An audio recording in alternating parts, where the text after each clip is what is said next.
अब सवाल ये उठता है कि जसवंत सिंह खालड़ा ने जो काम किया, जो उन्होंने क्लेम किया कि 25,000 से ज़्यादा इनोसेंट लोगों को मारा गया, वो सब फिल्म में दिखाया गया है, नो डाउट। फिल्म में जसवंत सिंह नाम रखा गया उनका, लेकिन बाकी सब के कैरेक्टर के नाम बदले गए। केपीएस गिल का नाम बदला गया है, मुख्यमंत्री का नाम बदला गया है, बेन सिंह जो उस वक्त थे, जो एसएसपी थे संधू, उनका नाम बदला गया, सबका नाम बदला गया, सिर्फ जसवंत सिंह का नाम ओरिजिनल रखा गया है।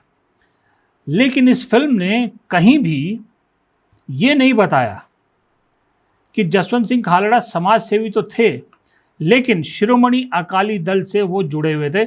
उस वक्त वो शिरोमणि अकाली दल के general secretary human rights wing के जनरल सेक्रेटरी थे, शिरोमणि अकाली दल के जसवंत सिंह खालड़ा।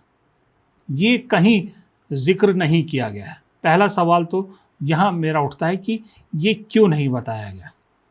दूसरा सवाल अब उठता है इस फिल्म की रिलीज होने और ना होने और ओटीटी पे आने फिर बैन होने पे सवाल ये उठता है कि देखिए, अगर ये फिल्म रिलीज होती तो क्या होता।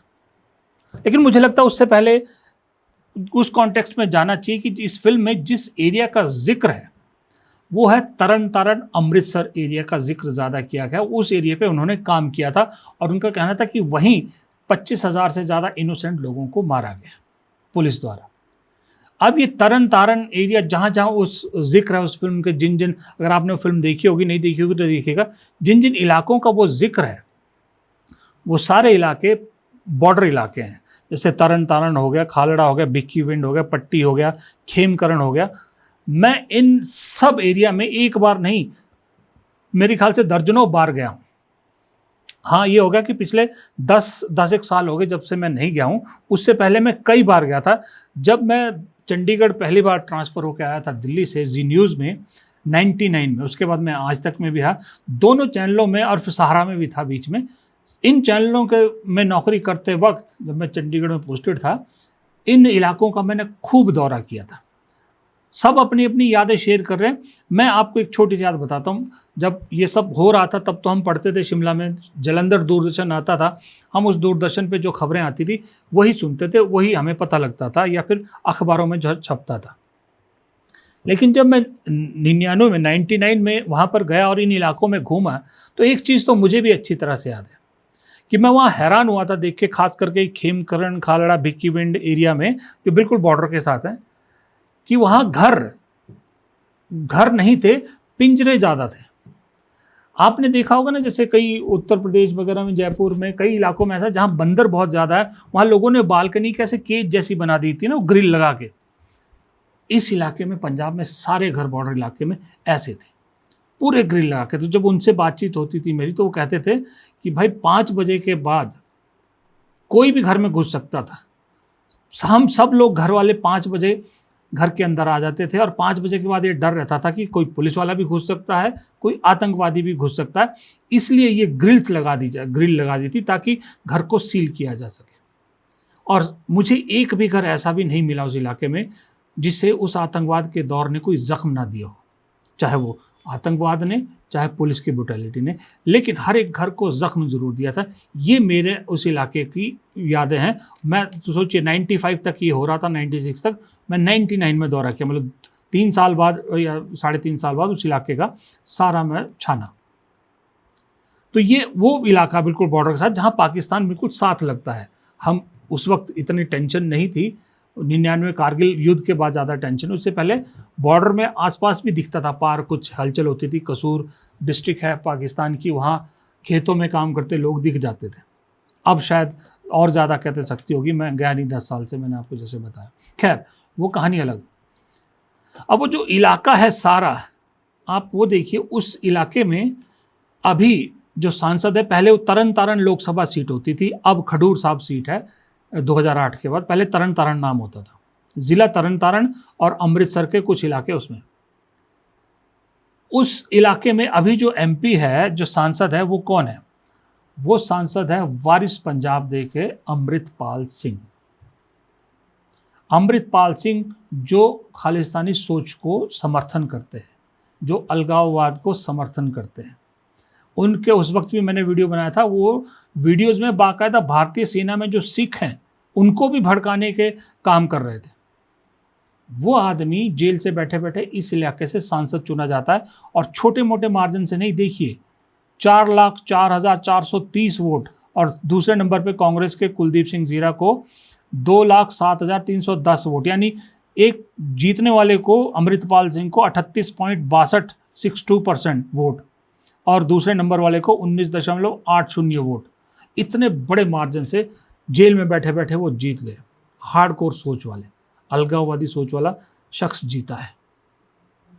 इसी इलाके में अब 5 महीने बाद विधानसभा चुनाव के दौरान कहा जा रहा है कि उनकी जो पार्टी है वारिस पंजाब दे, क्योंकि उनके अलावा एक दूसरे सांसद है सरबजीत सिंह खालसा जो फरीदकोट से जीते हैं, वो शख्स हैं जो इंदिरा गांधी की जिन्होंने हत्या की थी, सुरक्षा गार्ड बेअंत सिंह, उनके बेटे हैं सरबजीत सिंह। दोनों एक ही पार्टी के हैं, वारिस पंजाब के। और इस इलाके में कहा जाता है कि वो एक बहुत बड़ी फोर्स वारिस पंजाब दे, कम से कम 20 सीटों पर, ये जो बॉर्डर इलाके वाले 20 सीटें हैं, खास करके माझा इलाका जिसमें तरन तारण और अमृतसर ज़िले में इन तरह है, 20 सीटों पर उनका असर रहेगा। ये ध्यान रखिएगा, ये बात आगे जो मैं बता रहा हूँ, इसलिए इसका रेफरेंस ज़रूरी था देना। अमृतपाल सिंह और उसी इलाके की एट्रोसिटी को दिखा रही है सतलुज फिल्म। मतलब जो अमृतपाल सिंह और सरबजीत खालसा के जो विचार हैं, खास करके अमृतपाल सिंह के, उस विचारों को पहले ही वहाँ के लोगों से समर्थन मिला है। अब ये फिल्म उन विचारों को एक तरह से आप यूँ कहें कि ठप्पा लगा रही है कि वहाँ पर लोग पुलिस की ज़्यादतियों की वजह से ऐसी सोच रखते हैं। अगर 25,000 परिवार, जैसा कि आंकड़ा दिया जा रहा है, वो 25,000 लोग अगर मारे गए, उनके परिवार तो आज भी इन्हीं इलाकों में रह रहे होंगे ना, तब उन 25,000 परिवारों के वोट आप जोड़ लीजिए। आप ये कनेक्शन याद रखिए। अब आइए रिलीज पे। बड़ा मोटा सा गणित है। अगर ये फिल्म, मुझे क्यों सरकार के डिसीजन पे शक है मैं बता रहा हूं। अगर ये फिल्म थिएटर में रिलीज होती तो कहां दिखाई जाती? ये शहरी इलाकों में दिखाई जाती, पंजाब के शहरी इलाकों में दिखाई जाती। और ये जो इलाका जहाँ का वो जसवंत सिंह खालड़ा ने जहाँ काम किया है, ये सारा ग्रामीण इलाका था, तकरीबन काफ़ी हद तक ग्रामीण इलाका है और बॉर्डर इलाका। लेकिन ये फिल्म अगर थिएटर में आती तो शहरी लोगों तक रह जाती, तब उसका इतना इम्पैक्ट नहीं होता जो अब है। अब इसको रोक दिया गया, बैन किया गया। अब बैन क्या रिलीज़ नहीं होने दिया गया, बहुत शर्तें रखी गई। फिर ये फिल्म OTT पे रिलीज़ होती है और 2 दिन बाद हटा दी जाती है। दूसरा सवाल, जब बंगाल वगैरह के सारे चुनाव निपट गए, अब अगला चुनाव पंजाब, यूपी और वो है, पंजाब पे पूरा फोकस है। उसी वक्त इस फिल्म के प्रोड्यूसर्स को क्यों याद आता है कि इस फिल्म को हम नाम बदलकर OTT पर रिलीज़ कर सकते? चलिए माना, यहाँ भी क्लीन चिट दे देते हैं कि उन्होंने नहीं सोचा था इस इलेक्शन को लेके, कर दिया रिलीज़। फिर 2 दिन देखने दी गई, फिर सरकार ने बैन कर दिया। भाई सरकार कह रही है कि इससे स्थितियाँ खराब हो सकती थी इसलिए बैन कर दिया, ठीक है। फिर उसके बाद अगर आपने बैन कर दिया है तो ये जो इन ग्रामीण इलाकों में, खास करके यही तरन तारण और ये अमृतसर के इलाकों में, जो गांव-गांव में अकाली दल द्वारा, SGPC द्वारा फिल्म दिखाई जा रही है और बहुत बड़े तादाद में दिखाई जा रही है। बड़े बड़े शोज ऑर्गेनाइज किए जा रहे हैं, पर्दे लगा के प्रोजेक्टर के जरिए फिल्में दिखाई जा रही है। SGPC, अकाली दल बहुत शिद्दत से ये दिखा रहे हैं। सोशल मीडिया पे फिल्म आ चुकी है, मैंने जैसे कहा YouTube तक पे ये फिल्म आ गई है, तो सरकार वहाँ क्यों बैन नहीं कर रही? उस चीज़ पे क्यों रोक नहीं लगा रही? सिर्फ Zee OTT पे क्यों रोक लगाई? Zee OTT पे भी अगर रिलीज हो जाती 2 दिन, तो भी शहरी इलाकों तक ही रहती, तो भी इसकी रीच उतनी नहीं बढ़ती जितनी अब बढ़ गई है, खास करके उस इलाके में जिस इलाके की कहानी ये फिल्म बताती है। और उसी इलाके में अब सिर उठा रहा है अमृतपाल सिंह जैसे लोगों की वारिस पंजाब दे के जरिए राजनीति में अलगाववाद की खिचड़ी। अब आपको ये कोइंसिडेंस कुछ अजीब नहीं लग रहा?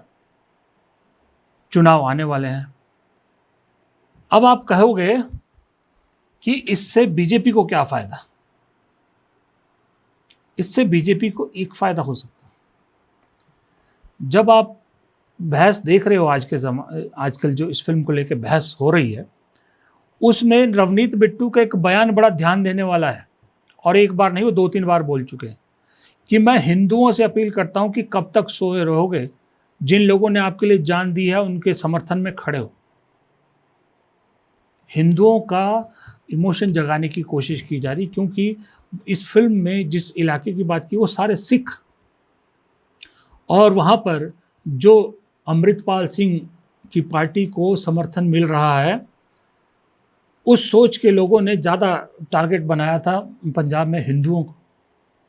तो बीजेपी कैश ऑन करने की कोशिश कर रही है कि हिंदू वोट को कंसोलिडेट किया जा सके, कि भाई फिर से ऐसी स्थिति ना आए, इसलिए कांग्रेस को तो भरोसा मत कीजिए, हम पे भरोसा कीजिए, हम आपके साथ खड़े होंगे। और दूसरी तरफ 2 ऑप्शन खुले रखे हैं, या तो अकाली दल इसको कैश करे, इस सेंटीमेंट को कैश करे और अकाली दल वोट अपने कंसोलिडेट करें, इसीलिए शायद वो एसजीपीसी और अकाली दल इस फिल्म को खूब दिखा रहे हैं। और अगर वो नहीं कर पाते तो अमृतपाल सिंह की वारिस पंजाब दे तो है ही, यानी कि किसी भी हाल में वहाँ का वोट या तो अकाली को जाए या वारिस पंजाब दे को जाए, कांग्रेस को किसी हाल में ना जाए, आम आदमी पार्टी को भी ना जाए। अब आप समझ रहे हो गणित, ये सारा गणित। इस एंगल पे कोई बात नहीं कर रहा, मुझे नहीं मालूम क्यों बात नहीं कर रहा, लेकिन ये जो बहस चल रही है उससे कहीं ज़्यादा खतरनाक है। वो तो पास था, हो गया, सन 95 में हो गया, जो होना था हो लिया। फ्यूचर में क्या हो सकता है, इसका असर क्या नैरेटिव बन सकता है? क्यों दिलजीत दोसांझ ने फिल्म बैन होने पे कहा कि हमारा काम हो गया, जो काम करना था हमने कर दिया? क्यों कहा? ये बहुत सारे सवाल खड़े होते हैं, खास करके पंजाब के भविष्य को लेकर। नमस्कार।